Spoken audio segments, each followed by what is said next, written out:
welcome to Newsmax TV. I'm John Bachman. Joining us right now from New York City is Doug Schoen, political analyst, pollster, and Newsmax contributor. Doug, it's great to talk to you. Thanks for having me. All right, so President Obama is back in Washington after a fundraising trip to Chicago for the Democratic Congressional Campaign Committee. And as a welcome back president to Washington, he finds out that some of his approval ratings have taken a significant hit, at least according to a new Quinnipiac poll. Now, while we're still waiting on all the facts on Benghazi, the IRS, and the DOJ scandals, looking into journalists, is there anything that the president can do right now in the immediate term to right his ship?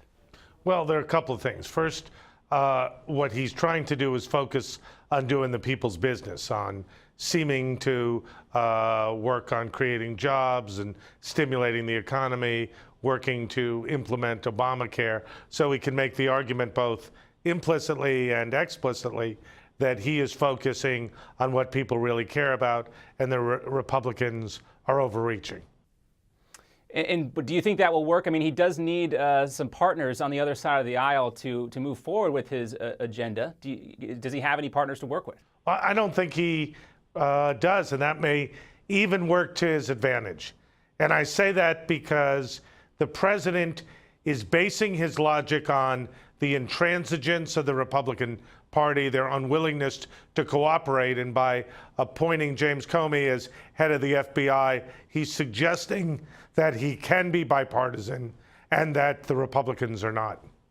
All right, let's talk about Comey in just a second, but first let's focus in on Eric Holder. Of course, he's under a lot of pressure right now, especially from Republicans to resign, but there are also a few liberal voices calling for Holder to step down.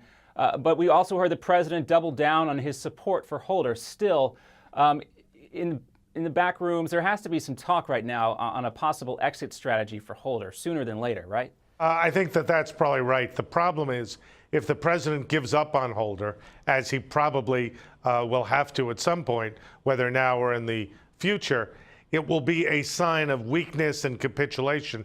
If you remember, I think it was 2006, President Bush waited until after the disaster in the midterm to ask Don Rumsfeld to resign. I suspect the president is afraid that if he made Holder a political sacrificial lamb now, that it would only increase the ardor on the Republican side for more investigations and potentially a special prosecutor. And so we shouldn't expect to see Holder resign, through his own choice or having the president force him to do that, at least until after the midterms? Well, I think there's a very good possibility that that'll be the case. On the other hand, if there is more and more questions raised about his testimony, if he loses, as he appears to be, losing the confidence of the media, they won't meet with him on an off-the-record basis. It suggests to me that I may be, frankly, a little bit optimistic in Holder's case, and he may have to go sooner than later. Well, yeah, let's talk about that supposedly off-the-record briefing that Holder wanted to have with some press folks. The New York Times decided not to go. Some other media outlets decided not to attend. This is a pretty public and a pretty bad embarrassment for Holder, right? Oh, absolutely. It's effectively a humiliation when the nation's top law enforcement officer invites the press to talk to him on any basis. Presumably there are questions the media could and would ask about not only Benghazi and the IRS, but about the AP scandal and the Fox News investigation of James Rosen. But apparently the media is not up for it. And this might be maybe a little too insider talk, but do you think that this was kind of a punishment that for Holder, knowing that the administration may have known that the press would not attend this, or do you think it was a miscalculation by Holder's camp and by the administration not expecting this kind of rebuttal from the media? Well, I'm sure they didn't expect this kind of rebuttal by the media. I think in a certain sense it is punishment. And I think their fear was that Holder would just say, I can't discuss, I can't discuss, I can't discuss, and that little of use would come of it. And whether the media made the right or the wrong decision, it points out how much confidence the Attorney General has in fact lost.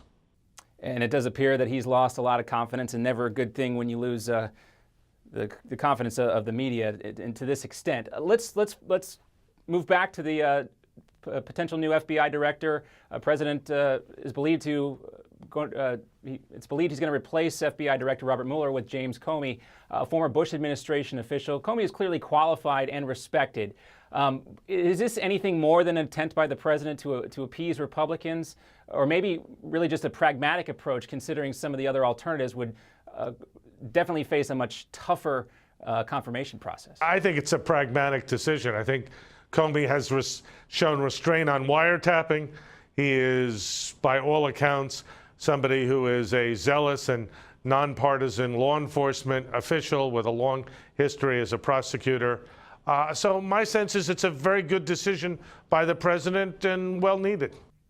And now, some people may have read about what Comey did during the Bush administration when Attorney General John Ashcroft was very sick.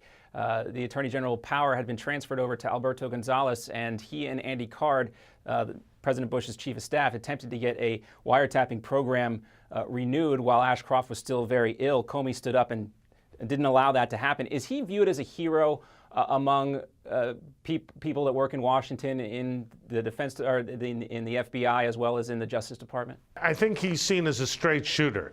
At a time when we're hyper polarized and divided, to have somebody who makes decisions on the merits, who's not a partisan, I think that's what's really needed. All right, well, we'll see where it goes from here. Doug Schoen, thanks for being with us. Always a pleasure. Thank you so much for having me. It's our pleasure, and thanks for watching Newsmax TV.